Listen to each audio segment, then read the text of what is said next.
Après le scandale Facebook, Cambridge Analytica met la clé sous la porte. Cambridge Analytica et sa société mère SCE ont entamé mercredi une procédure d'insolvabilité au Royaume-Uni selon un communiqué de l'entreprise d'analyse de données et de communication stratégique, sous le feu des projecteurs depuis plusieurs semaines. La compagnie cesse immédiatement toutes ses opérations, a-t-elle ajouté. Il a été établi qu'il n'est plus viable de continuer à opérer cette activité, ce qui n'a laissé à Cambridge Analytica aucune alternative réaliste à son placement sous administration judiciaire. Un administrateur indépendant a été désigné. Une procédure de faillite sera bientôt ouverte aux États-Unis également, selon la même source. K est accusé d'avoir collecté et exploité sans leur consentement les données personnelles de près de 90 millions d'utilisateurs de Facebook à des fins politiques. Ces informations auraient été utilisées pour élaborer un logiciel permettant de prédire et d'influencer le vote des électeurs afin de peser dans la campagne présidentielle américaine de 2016, remportée par Donald Trump.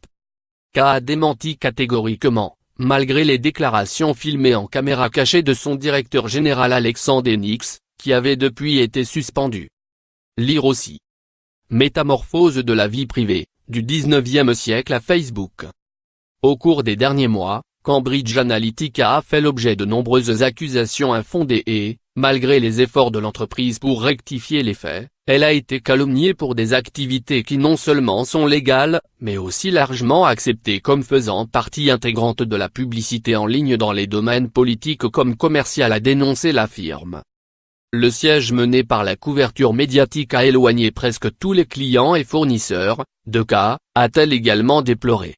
Elle cite une enquête indépendante menée à sa demande, selon laquelle rien de ce que ses employés ont entendu ou vu dans les médias ne reflète ce qu'ils font réellement pour vivre. Dénonçant un abus de confiance, Facebook a toujours farouchement démenti avoir laissé faire, affirmant ignorer que les données récoltées par K via une application de test psychologique développée par un chercheur universitaire étaient utilisées à des fins politiques. Lire aussi. Facebook, après Cambridge Analytica, les annonces en trompe-l'œil. Mais le géant américain a été pris dans la tempête, accusé de ne pas protéger suffisamment ses utilisateurs.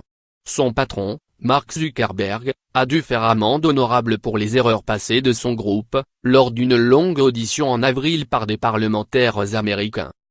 Le jeune milliardaire américain a promis des mesures pour mieux protéger les données personnelles de ses usagers, limiter l'utilisation de données personnelles à des fins publicitaires et accepter le principe d'une régulation des acteurs du monde numérique. Facebook est visé par une enquête de l'autorité britannique chargée de la protection des données, ainsi que de l'autorité italienne de la concurrence.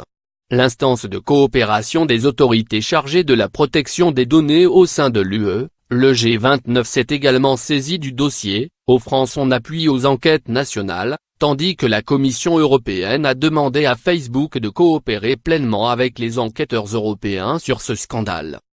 K était également dans la ligne de mire au Royaume-Uni où le Parlement cherche à déterminer dans quelle mesure la firme a pu intervenir, voire peser, sur la campagne pour le référendum sur la sortie de l'UE en 2016. Entendu le 17 avril par la Commission du numérique, de la culture, des médias et du sport de la Chambre des communes, une ancienne responsable de K avait suggéré que des informations personnelles de citoyens britanniques avaient été utilisées abusivement pendant cette campagne.